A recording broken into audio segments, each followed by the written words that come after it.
Esta es la palabra de fe que predicamos, que si confesares con tu boca que Jesús es el Señor y creyeres en tu corazón que Dios le levantó de los muertos, serás salvo.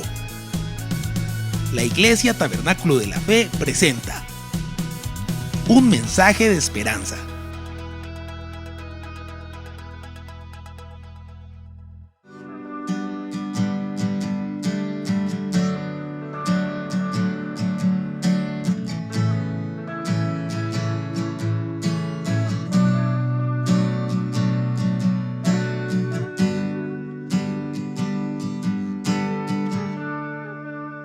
Vamos a continuar con un tema que tiene toda la Biblia de principio, desde antes del principio hasta la eternidad y por toda la eternidad, tiene un solo tema, es santa.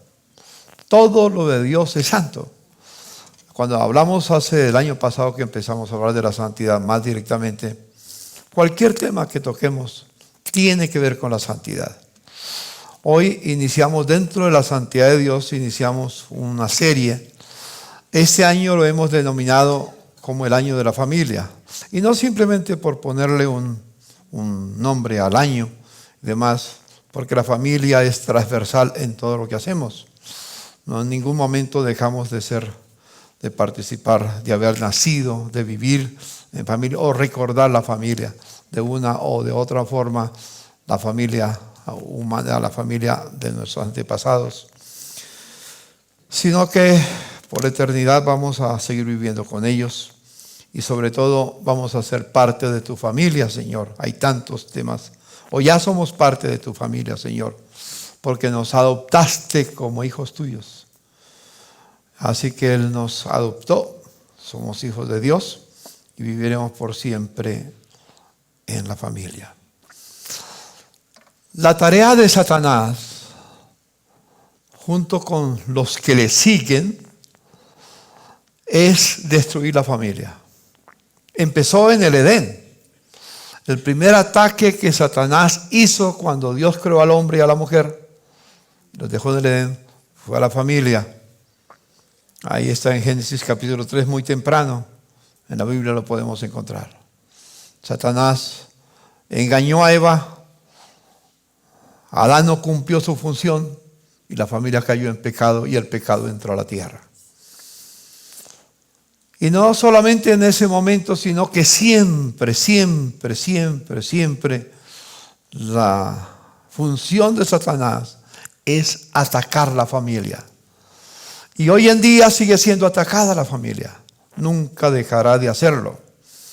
Una de las decisiones del nuevo orden mundial en el cual ya nos encontramos, es modificar la familia y establecer nuevos modelos de familia. Y ha engañado astutamente a nuestros gobernantes. Inclusive a la iglesia le ha engañado y empieza a aceptar las cosas que están en contra de la voluntad de Dios. Y por eso debemos orar y decirle, Señor, como decía Daniel, el pasaje que leyó nuestro hermano, hemos pecado contra ti, Señor. Nos hemos apartado y no hemos guardado tus mandamientos. Le hemos creído al hombre, pero no le hemos creído a Dios. Hoy en día, con la ideología de género, hay una guerra contra la familia que Dios diseñó desde la eternidad, comenzando por un hombre y una mujer, y de ellos vendría la familia y muchas familias de la tierra, para ser parte de su familia. Desde que comenzó, hablando de lo más reciente, este año, 2023, que no hemos cumplido 3 meses, en Colombia hemos enfrentado o empezado a enfrentar desafíos que tienen que ver con la libertad de conciencia y de culto, con un proyecto radicado ya en el Senado de la República para modificar en muchos aspectos lo que es la familia. Y uno de ellos tiene que ver con la libertad de conciencia y culto. Ustedes saben que el señor ministro de Justicia ha puesto que se borren los delitos asociados a la religión y a la moral. Aquí tengo el artículo. Es que completo, esto es de la parte. Hay 10 puntos, pero este se refiere a eso. Eso ya es algo que está discutiéndose en el Congreso. Hermanos, las situaciones son complicadas. Y quiero que volvamos a nuestras raíces, no solamente del tabernáculo, sino lo que Dios dice en su palabra en cuanto a la familia. Porque la familia es la primera institución que Dios creó. Y lo hemos dicho muchas veces. Como marcha la familia, marcha la iglesia. Si la iglesia está compuesta de familias no sanas, la iglesia está enferma. Pero no solamente la iglesia, como marcha la familia, marcha la nación. Marcha la sociedad. Si las familias están enfermas, en una nación, la nación no puede estar sana. Porque la familia es la institución principal para encaminar a una nación a la victoria, al triunfo, a la prosperidad o a la derrota, la destrucción y cuantas cosas más. Por eso vamos a iniciar hoy, volver a retomar ese tema que lo dejamos muchas veces de lado, porque hay tantas cosas que se vienen y tantos deseos que tenemos de hacer algunas cosas. Pero recuerden que el Tabernáculo de la Fe, esta comunidad, comenzó con el tema de familia. La razón por la cual Dios me llevó a comenzar el Tabernáculo de la Fe fue por la familia. En mi tiempo, años atrás, la familia no tenía importancia. Éramos familias, pero el orden que teníamos en nuestro trabajo, que yo empecé ya, voy a cumplir 63 años de ministerio también. Empezamos en ese tiempo, el primer lugar lo tenía Dios, como debe tenerlo siempre. El segundo lugar lo tenía la iglesia, la congregación de donde se reunía. El tercer lugar lo tenía la obra del Señor que se extendía por todo el país. Íbamos por todas partes predicando el evangelio. El cuarto lugar lo tenía el trabajo con que uno se sostenía. Y en quinto lugar, si le quedaba tiempo, la familia. Normalmente no quedaba tiempo, porque uno estaba ocupado en muchas cosas. Yo me levanté con esa visión de lo que se decía en ese momento. Gracias a Dios en el camino, Dios me habló a tiempo y logré entender que después de Dios viene la familia. Y yo le decía a mi pastor, ¿de qué sirve tener un ministerio de éxito mientras que la familia se pierde? Lo que le da testimonio a un pastor, a un hombre de Dios, a una mujer de Dios, a un hijo de Dios, no son los dones que tiene, ni los dineros que tiene, ni la cuenta bancaria que le acompaña, ni la fama, ni los títulos que tiene, es la familia. La familia es la que muestra lo que el Señor está haciendo.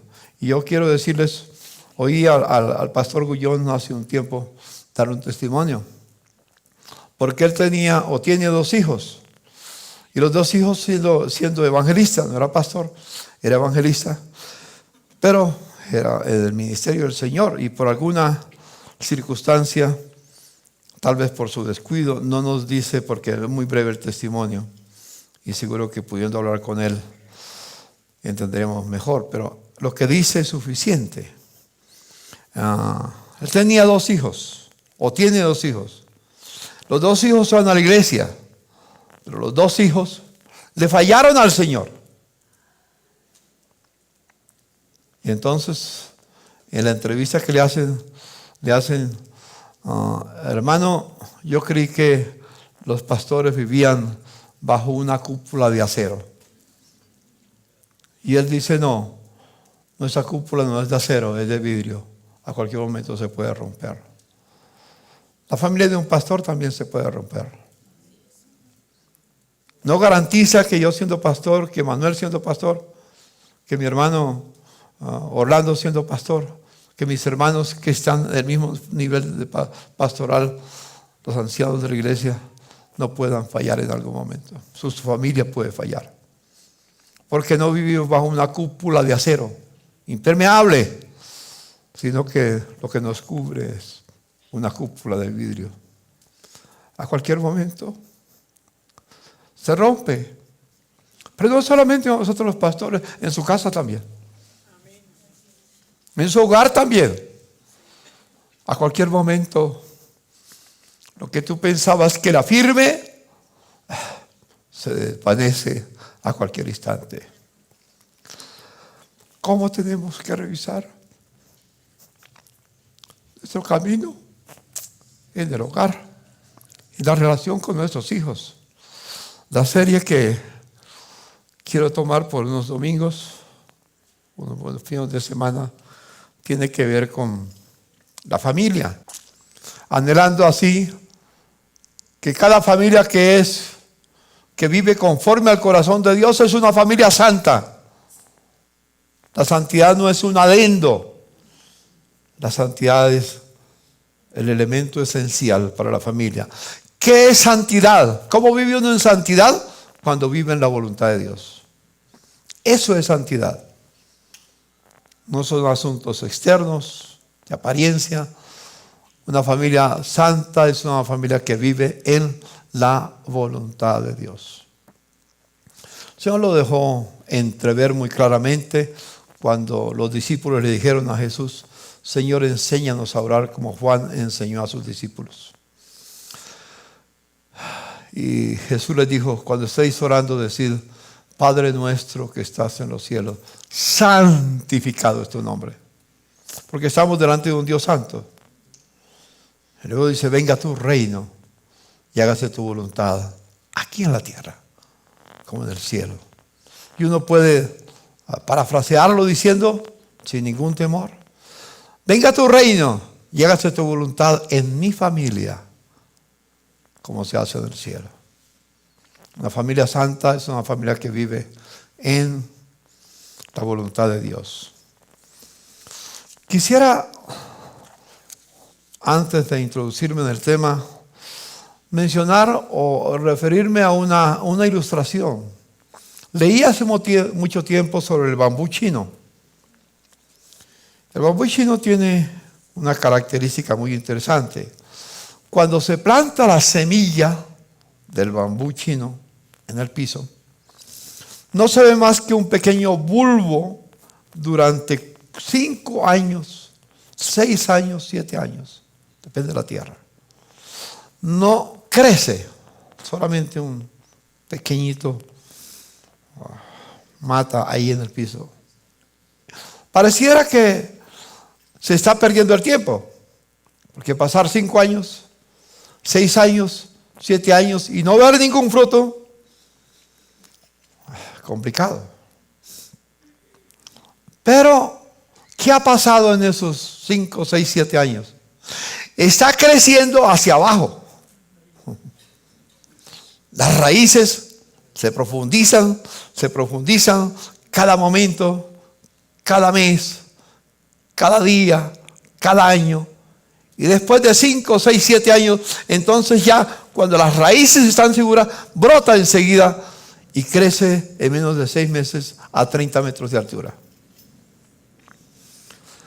Y quiero que tengamos en cuenta eso porque al hablar un poco, empezar a tocar este tema, nos vamos a dar cuenta que mucho de lo que vamos a compartir va a tomar tiempo para crecer, para ver el fruto crecer. Aunque pase el tiempo, no importa, haz la voluntad de Dios. Hagamos lo que Dios manda y a su tiempo Dios da el crecimiento. Es como el árbol plantado junto a corrientes de agua, que llega el momento que da su fruto y su hoja no cae, y todo lo que hace prosperará, como dice el salmista David en el Salmo capítulo 1. Entonces, hermanos, quisiera con esta ilustración inicial decir que la familia debe de ser construida con los principios que Dios ha establecido. La familia debe de ser edificada como lo está aquí en En el logo del tabernáculo, la familia se edifica en la palabra de Dios. Es la Biblia, símbolo de la Biblia, y tiene el amparo de la cruz. Y la familia crece en esa dimensión. Ese fue un logo que Dios nos guió cuando hablamos, porque el tabernáculo de la fe comenzó con el concepto de familia. Pero nos damos cuenta que tenemos que profundizar más y más y más en esa dirección. En una oportunidad, Jesús se reunió con sus discípulos y les hizo una pregunta. Ellos habían ido por muchos lugares llevando el mensaje del Señor. Y le dijo a los discípulos: ¿qué dice la gente? Aquellas personas con las cuales ustedes hablan, ¿qué dice esa gente que soy yo? Los discípulos le respondieron. Unos dicen que tú eres como Juan el Bautista, que piensa que resucitó ya, pero que otra vez ha resurgido como fue el Bautista, o que es un profeta, o que es Elías, y decían muchos nombres. Ya después de que él sabía lo que los demás, lo que ellos habían oído, lo que los demás decían, ahora les hace una pregunta directa: ¿y vosotros quién decís que soy yo? Una cosa es repetir lo que otros dicen, otra cosa es confesar lo que yo creo. Muy diferente. Cristo, el Hijo del Dios viviente, Jesús le dice: bienaventurado eres Simón, hijo de Jonás. Ese es el apóstol Pedro, porque no te lo reveló carne ni sangre, sino mi Padre que está en los cielos. Y luego dice el Señor: sobre esta verdad edificaré mi iglesia. La iglesia es la familia de Dios, compuesta por familias, porque Dios ha querido que mi familia sea parte de su familia eterna. Que tu familia sea parte de la familia eterna de Dios. Entonces le dijo Pedro: sobre esta verdad edificaré mi iglesia, y las puertas del infierno no prevalecerán contra ella. Permítame parafrasearlo. Sobre esta verdad, que Cristo es el Hijo de Dios, del Dios viviente, nuestro Salvador, nuestro Redentor, nuestro Señor, sobre esa verdad tu familia permanecerá, y las puertas del infierno no podrán hacer nada contra tu familia. Dígalo amén, diga amén. No podrá hacer nada contra tu familia. Jesús lo dijo: las puertas del infierno no prevalecerán. Las puertas del infierno se levantan hoy, abren sus fauces y parece que nos va a devorar. Nos preguntamos muchas veces: ¿qué va a pasar con la familia? Tal vez en este tiempo algunos nos iremos sin ver las tragedias que vendrán. Pero déjeme decir, no importa que pase el tiempo, ni las circunstancias, ni lo que aprueben en el Congreso o desaprueben, no vivimos a la luz de lo que el Congreso aprueba o no aprueba. No vivimos a lo que el gobierno determina o no determina, vivimos por la voluntad de Dios. Amén. Y por esa voluntad de Dios permanecerá nuestra familia para la gloria del Señor. Dígale a su hermano que está a su lado: mi familia no tiene ningún temor, porque vamos a edificarla en los principios que Dios estableció. Amén. Y las puertas del infierno no tienen nada que ver con nuestra vida, con nuestra verdad. En el libro de Mateo, cuando Jesús terminó de hablar del sermón de la montaña, dijo estas palabras. Después de que, si usted lee en el capítulo 5, capítulo 6 y capítulo 7 de Mateo, termina lo que se llama el sermón de la montaña. Cualquiera pues que me oye estas palabras y las hace, le compararé a un hombre prudente que edificó ¿qué? Su casa. Jesús sabía lo que estaba, la palabra que escogía. Su casa. Edificó su casa sobre la roca. Descendió lluvia, vinieron ríos, soplaron vientos, golpearon contra aquella casa y no cayó, porque estaba fundada sobre la roca, que es la verdad. Jesucristo dijo: yo soy el camino, la verdad Cuando la familia está edificada en la verdad, no importa las tormentas de la vida que vengan, la casa no caerá. ¿Por qué? Porque está edificada sobre la roca. Dígale a su hermano, mi familia se edifica sobre la roca y la roca es Cristo. Amén. Amén. Y denle un abrazo a su hermano que está a su lado, porque hay victoria. Hay victoria. La roca es Cristo. No caerá porque está fundada sobre la roca. Cualquiera que oye estas palabras y las pone en práctica. ¿Dónde está el secreto? Ponerlas en práctica. Vivirlas. ¿De qué sirve venir cada 8 días o cursos y ser un gran maestro de la palabra y conocer muchas cosas si no las pone en práctica?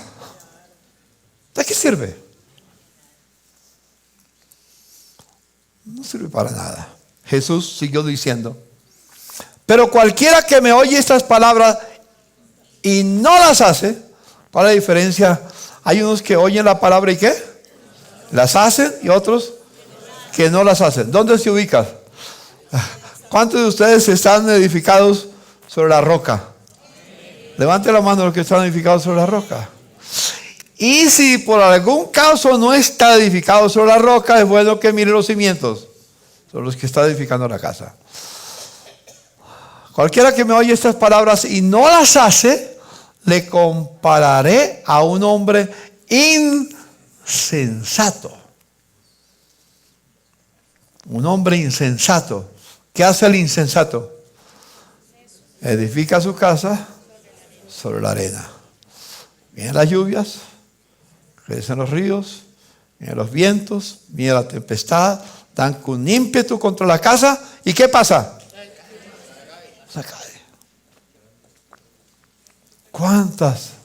¿Cuántos hogares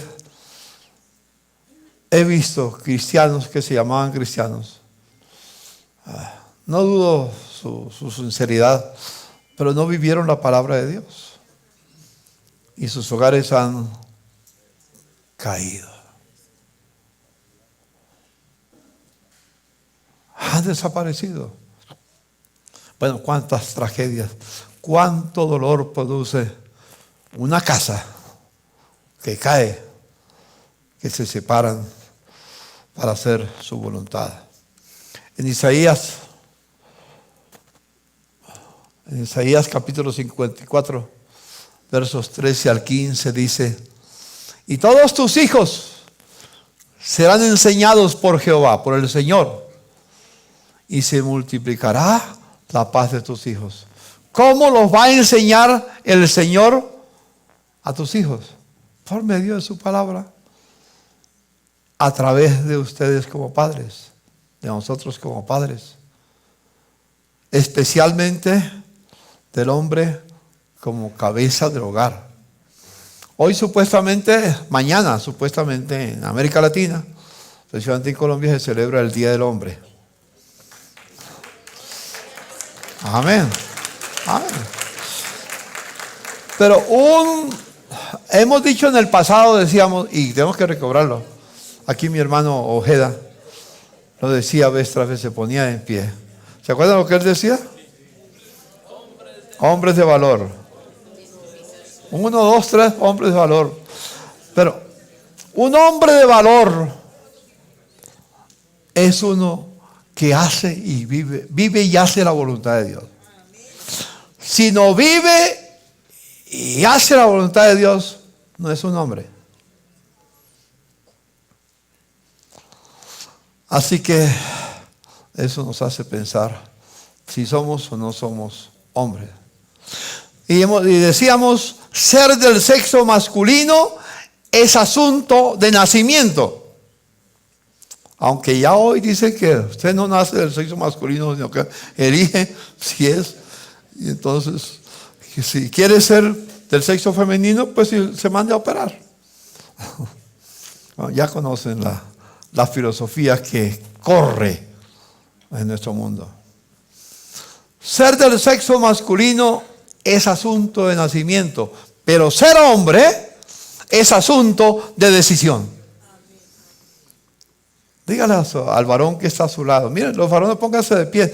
Pónganse de pie los varones y repitan conmigo. Todos los varones, pónganse de pie. Todos los varones. Los que se sientan hombres, pues pónganse de pie.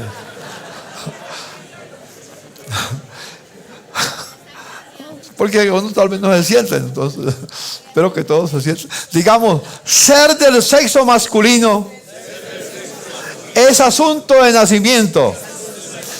Pero ser hombre es asunto de decisión. Y termine con esa palabra. Yo decido ser hombre. Amén. Un aplauso, hermanos. Denle un aplauso a los varones. Tomen asiento, hermanos. Gracias. Todos tus hijos serán enseñados por Jehová y se multiplicará la paz de tus hijos. Con justicia serás adornada. Estarás lejos de opresión, porque no temerás. Y de temor, porque no se acercará a ti. Si alguno conspirare contra ti, lo hará sin mí, dice Dios. Y el que contra ti conspirare, delante de ti caerá. Y luego en el verso 17 dice, ninguna arma forjada contra ti prosperará, y condenarás toda lengua que se levante contra ti en juicio. Esta es la herencia de Jehová, y su salvación de mí vendrá, dijo el Señor. No importa todas las conspiraciones que hayan contra un hombre que decide levantar su casa en los principios divinos como cabeza del hogar, con el acompañamiento natural de su esposa como la ayuda idónea. Y ese es el gran desafío que tenemos en esta hora, porque la familia, algo muy importante, ya lo mencioné, es la institución principal que sostiene el propósito de la vida. La familia, Dios lo ha decidido, tener una familia de muchos hijos,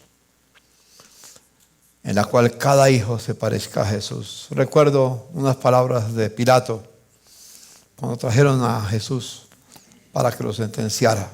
Hay una frase en el Evangelio que cuando pidieron que sacrificaran, que soltaran a Barrabás y dejaran y que crucificaran a Cristo, Pilato mandó llamar a Jesús y lo puso frente a todos. Y al ver Pilato la decisión de Jesús de permanecer en la verdad, aunque le costara la vida, sacó a Jesús, lo puso frente a todos y dijo, he ahí el hombre. Pilato mismo reconoció que Jesús era un hombre. Porque como hemos dicho en Hombres de Valor, un hombre es aquel que tiene la imagen de Jesús en su vida y vive conforme a la voluntad de Dios. Vive haciendo lo que a Dios le agrada. Ese entonces es un hombre, y por eso hay que tomar decisión de ser hombre, para ser como Jesús. Jesús es nuestro modelo de hombre para vivir en la vida, y muy especial en nuestro hogar y en la iglesia. Hemos dicho que como marcha la familia, marcha la nación. Mi hermano Bichalman Galguadi hace, no sé, 4 años, 5 años, estuvo aquí con nosotros. El año pasado estuvo con nosotros, pero habló de la tercera revolución educativa. Y nos enseñó algo muy especial, que Dios a los pueblos les dio límites y construye naciones. La nación de Colombia es una nación que tiene sus normas, tiene sus estatutos, tiene sus leyes, tiene su constitución, en fin, tiene todo su ordenamiento jurídico para ser una nación. El hombre decide crear imperios. Dios no crea imperios, porque el único imperio que permanecerá será el de Jesucristo. Amén. El hombre decide crear imperios y precisamente lo que da la sensación por lo que uno ve, lee, escucha con lo que está pasando en Rusia, el gran sueño de Putin al anexarse otras naciones, empezando con Ucrania, ya amenazó con tomarse a Alemania, ya amenazó con tomarse a Polonia y otras naciones cercanas, porque esas naciones antes pertenecían al imperio de los zares. Entonces lo que él quiere construir es un imperio. El hombre siempre construye imperios. Uno de los sueños de uno de los presidentes venezolanos anteriores era construir el imperio bolivariano. Y siguen con los sueños, esos sueños. Y ahí luchan unos, en Brasil lucha, Colombia lucha, Venezuela lucha, Cuba lucha y otros por ser la cabeza de ese imperio en América Latina. Hacer de América Latina un imperio. ¿Quién de ellos va a ser la cabeza de ese imperio? Es parte de la lucha que vamos a ver que va a crecer día tras día. El hombre construye imperios, pero Dios ha decidido construir una gran nación. Los pueblos, cuando se unen y establecen su grupo, construyen una nación, se convierte en nación. El hombre quiere construir imperios, pero cuando Dios decide crear una gran nación, no una nación, sino una gran nación. Precisamente, recordando lo que Vishal nos enseñaba, que me abrió mucho los ojos hace tiempos al respecto, vemos en Génesis capítulo 12, de 2 a 3. Vamos a hablar con un hombre que es modelo para nuestra vida también, de los profetas, de los patriarcas que hubo en el pasado. Abraham, cuando Dios lo llamó, le dijo: haré de ti una gran nación, no una nación, ni una nación grande. La Reina Valera traduce, porque los traductores pues no sabían estas cosas, entonces traducen una nación grande. Pero la nueva versión, la NTV, es la nueva traducción viviente, traduce exactamente como está en griego, en hebreo. Haré de ti una gran nación, no una nación grande, sino una gran nación. Te bendeciré, te haré famoso y serás una bendición para otros. Una gran nación es bendición para otras naciones. Bendeciré a quienes te bendigan y maldeciré a quienes te traten con desprecio. Todas las familias de la tierra serán bendecidas por medio de ti. Escuche lo que 400 años más tarde que empieza a cumplirse esa palabra. Dios habla a través de Moisés en el libro de Deuteronomio, en el verso 5 dice, del capítulo 4, mira, ahora te enseño decretos y ordenanzas tal como me lo enseñó mi Dios, para que los obedezcas en la tierra donde estás a punto de entrar y que vas a poseer. Síguelos al pie de la letra y darás a conocer tu sabiduría y tu inteligencia a las naciones vecinas.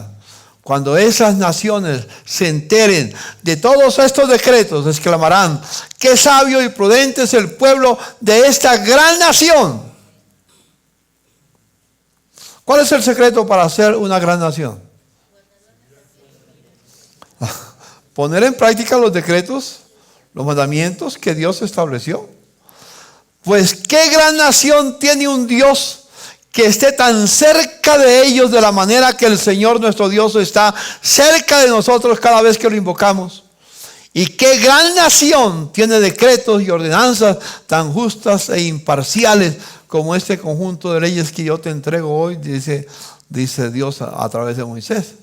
Pero cuidado, asegúrate de nunca olvidar lo que viste con tus propios ojos.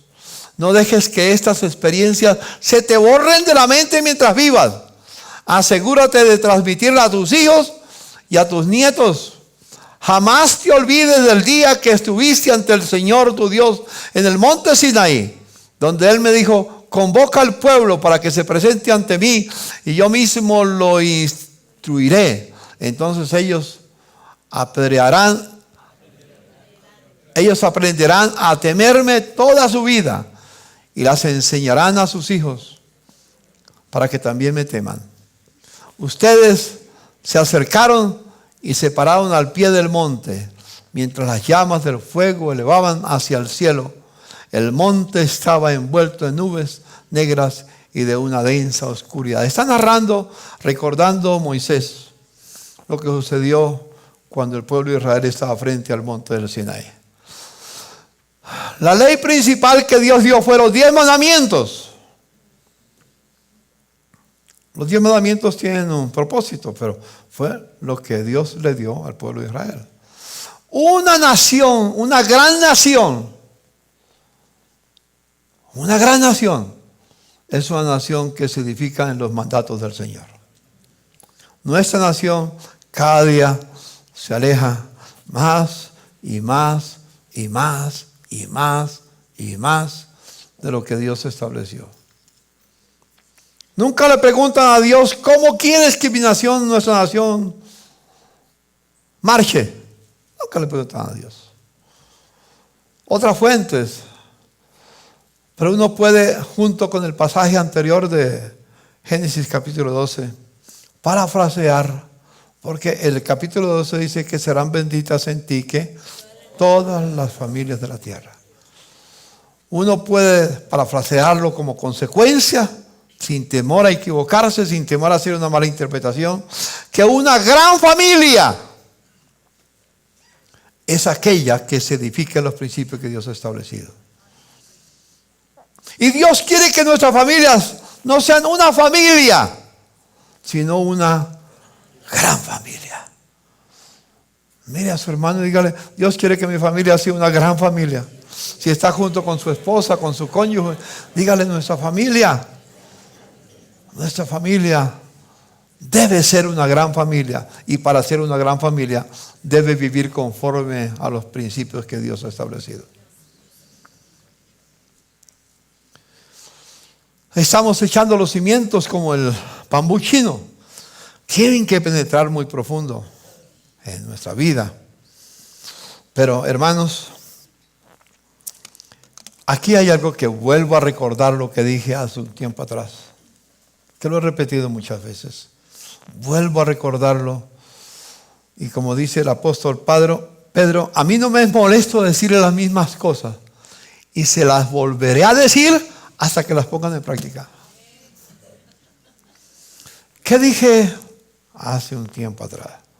Abraham, después de que recibió esas palabras del Señor y esa promesa del Señor, que haría de su descendencia una gran nación, pueblo de Israel, una gran nación, hizo 2 cosas. ¿Recuerda? Levantó tiendas. ¿Las tiendas para qué? Para habitar. Y levantó altares. ¿Altares para qué? Y lo he dicho, que todo hogar que no es un lugar, un altar para adorar a Dios, es simplemente un lugar de habitación. Como cualquier hotel. Como cualquier B&B. Esas casas que hoy en día, apartamentos que arriendan por una temporada. ¿Es tu casa un B&B? ¿O es tu casa un lugar de adoración? Tu familia. Entonces, si es un lugar de adoración, se convierte no en un lugar de habitación, sino en un hogar. La palabra hogar, ¿recuerdan de dónde viene la palabra hogar? Antiguamente viene de la palabra hoguera. Y es la figura que nos da en los tiempos antiguos, cuando no existía la electricidad ni todos los adelantos científicos, 4,000 años atrás. ¿Dónde se reunía la familia al terminar el día? Prendían una hoguera en el centro y a esa hora se reunía toda la familia alrededor de la hoguera y compartían lo que había pasado en ese día, las luchas que tenían, las dificultades que tenían. Era un tiempo en que la familia compartía juntas. Por eso de ahí salió la palabra hogar. Un hogar es un pueblo, una familia que se reúne a la luz de la palabra de Dios. Como una luz, como una antorcha que brilla en lugares oscuros. Y frente a la hoguera, entonces comparte lo que pasa en familia y las metas que tienen para seguir en la vida. Como familia. Entonces se convierte en un hogar, porque es un lugar de adoración. Es un lugar donde se adora al Señor. Y Dios tiene la majestuosidad de su presencia. ¿Sabe dónde Dios habita? Esta mañana a algunas personas yo les envié un video que me llegó. Interesante. Que algunos dicen, yo quiero encontrar una iglesia donde se sienta la presencia de Dios. Y dice la persona que está hablando, entonces dice, es bien extraño, porque la presencia de Dios debe estar en nuestra vida. Más bien no voy a buscar un lugar donde se siente la presencia de Dios, sino yo voy a llevar la presencia de Dios a la casa del Señor y juntos vamos a orar al Señor. Dios habita en ti. Dígale a su hermano, Dios habita en mí. Dios habita en nosotros. Y cuando vengamos a la casa del Señor, no venimos a buscar la presencia del Señor, sino que traemos la presencia del Señor. Y entonces cuando somos conscientes de eso, habrá fuego en la congregación. No a través de los hermanos de la adoración. Ellos tratan de hacer algo, pero no pueden hacer más que cantar. Si no traes la presencia de Dios en tu corazón, si no eres consciente de eso, no va a pasar nada en las reuniones. Nada. Pero Dios va a cambiar todo eso, porque nos va a enseñar que como familia somos el lugar donde Dios habita y mi hogar es un altar para Dios. Amén. Dígale a su hermano, mi hogar ha de ser un altar para Dios y viviremos esa verdad. Y darle un aplauso al Señor, hermano, ¿verdad?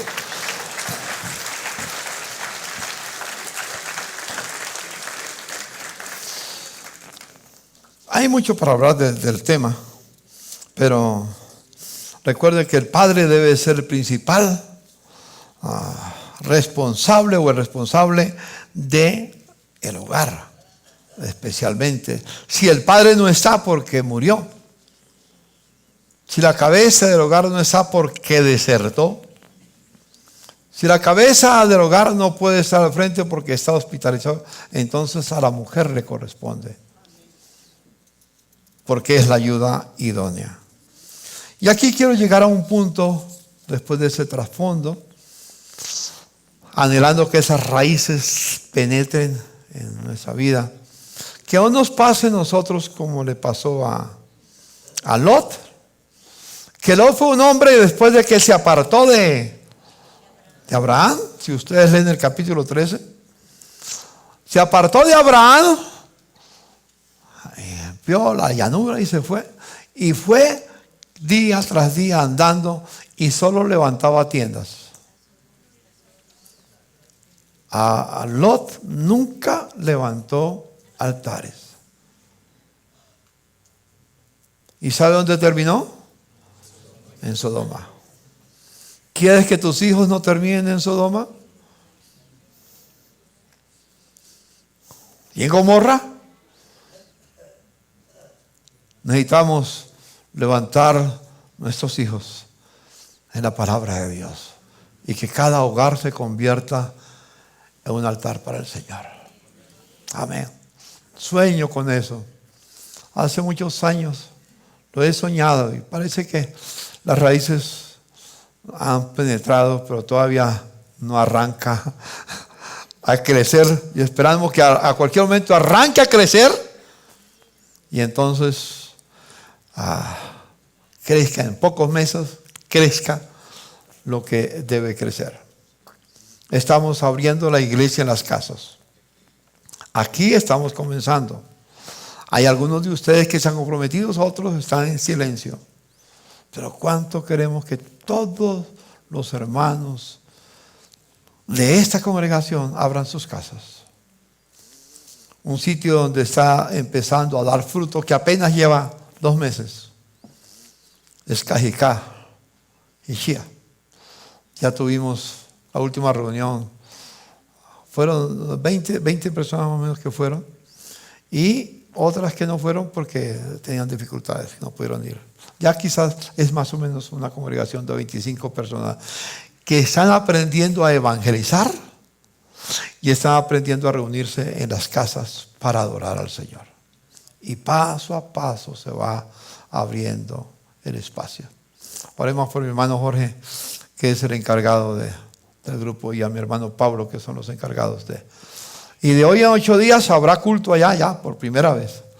Habrá un culto, se va a conseguir un sitio especial para que se reúnan y celebren. Así que no veremos a Pablito ni a Carolina el próximo domingo, ni veremos tampoco a Jorgito ni a Richard. Ellos estarán allá, pero nosotros seguiremos acá trabajando. Voy a hablar de lo que llamamos las noches de hogar. Como he dicho, Dios diseñó la familia para convertirse en un lugar de habitación. Y les quiero dar algunos puntos que debemos tener para hacer la noche de hogar. Yo comencé la noche de hogar cuando mis hijos eran pequeños, allá en 1980,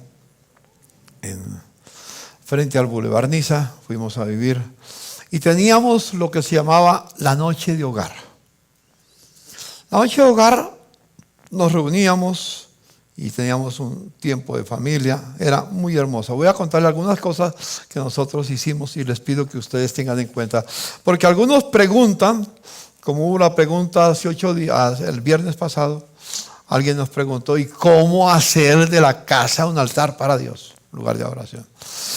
Entonces voy a dar unas orientaciones, que vamos a seguir dando orientaciones al respecto.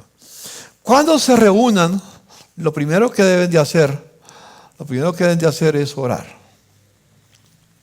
Darle gracias a Dios. La noche de familia comienza con oración. Una oración que la puede hacer la cabeza del hogar o puede delegarle en uno de sus hijos a alguien. Comienza con oración. El segundo paso es leer la palabra de Dios. Vamos a dar orientación de lo que pasajes. No debe de ser no lean el Salmo 119, por ejemplo, porque los hijos se van a dormir. Una porción especial de la palabra, que vamos a orientación y ustedes leen la palabra y buscan.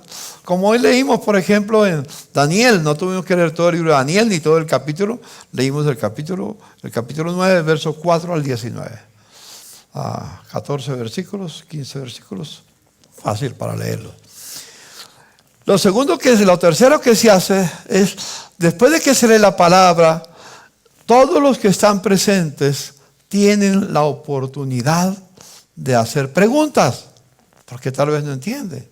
Y posiblemente usted como cabeza del hogar tampoco entendió lo que leyó.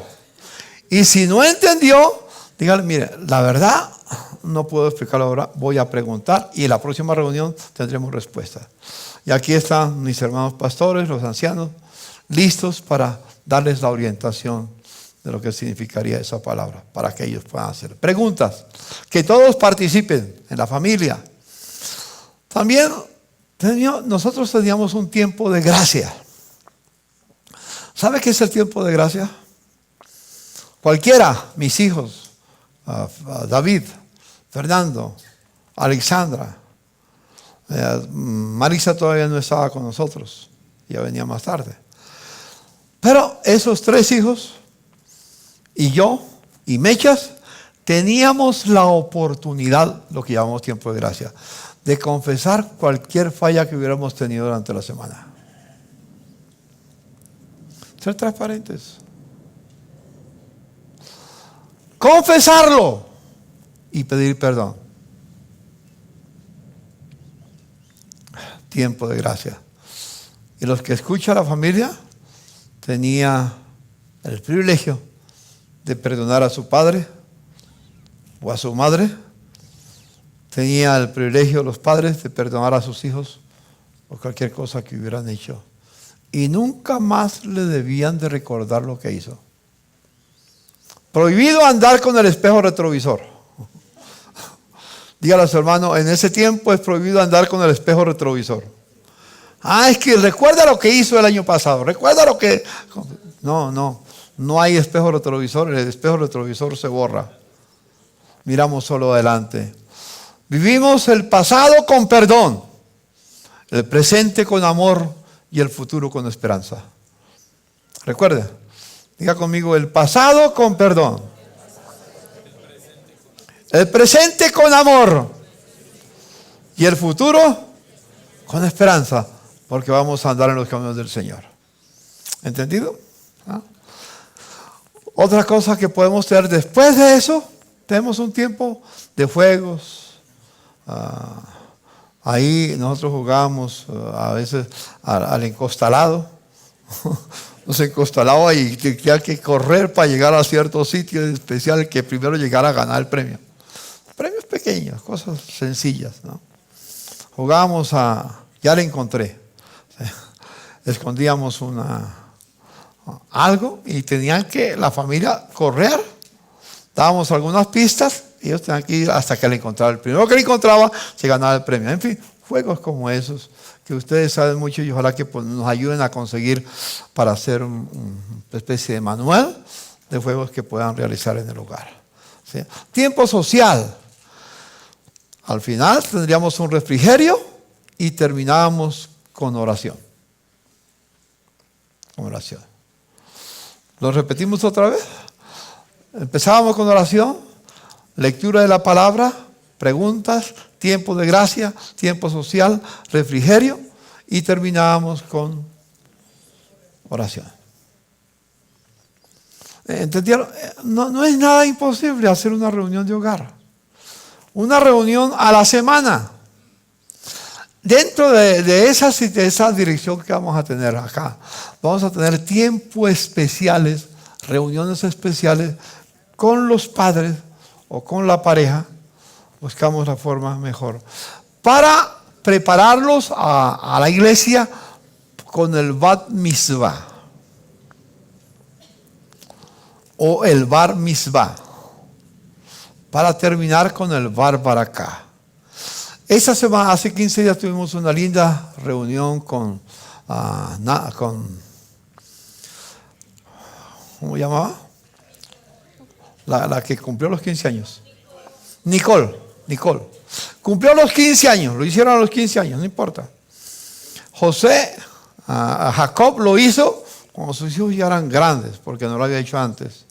Sí, lo hizo allá en el capítulo 49 de Génesis. Bendijo a sus hijos. Es el Bar Baraká. Es el tiempo de bendición para los hijos. Fue un lindo tiempo. Realmente yo bendigo a los padres de Nicole. La prepararon con los principios del Señor por muchos años. Y cuando se celebró aquí, hace 15 días, la fiesta de los 15 años, fue el día de la bendición y sus padres la bendijeron. Yo tuve la oportunidad como pastor de bendecirla también. Con sus amigos, con sus familiares, hicimos una hermosa reunión. Y eso queremos, que cada uno, todos los seres humanos necesitamos que nuestro Padre nos bendiga. Muchos hemos crecido sin la bendición de nuestro Padre porque no lo sabíamos. Yo crecí sin la bendición de mi Padre. Nunca mi Padre me bendijo, porque Él no conocía esta verdad. No denigro de mi Padre, simplemente Él dio lo que tenía. Fue ejemplo para mí en muchos casos. Fue mi héroe, pero nunca me bendijo. Ni siquiera nunca me abrazó y me dijo: hijo, me siento orgulloso de ti.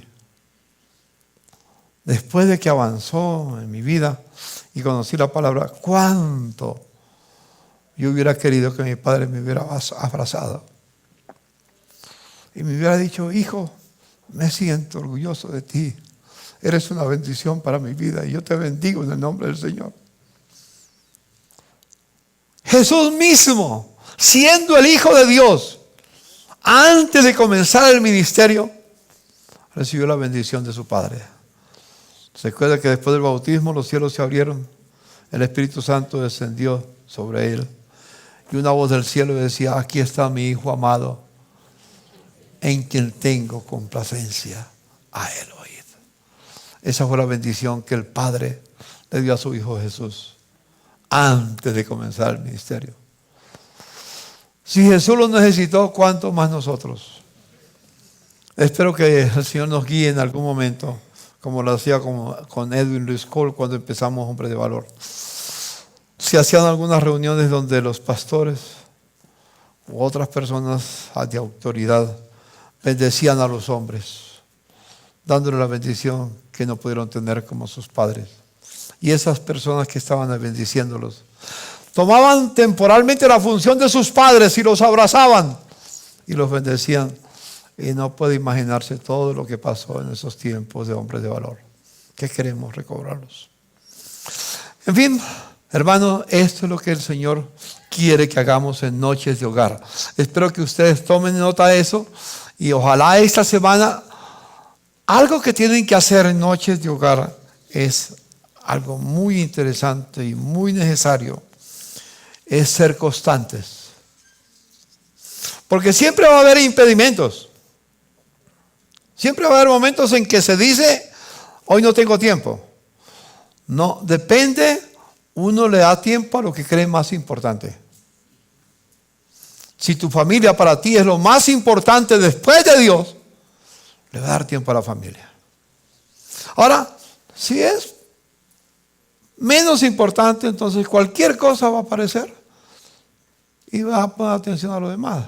De pronto aparece un partido de fútbol y es más importante el partido de fútbol que la noche de hogar. Tienes que tener prioridad y ser constantes. Recuérdenlo. Hermanos, y así declararemos que Jesucristo es el Señor de nuestra familia. Amén. Diga conmigo: Jesucristo es el Señor de mi familia. Y termino con este texto.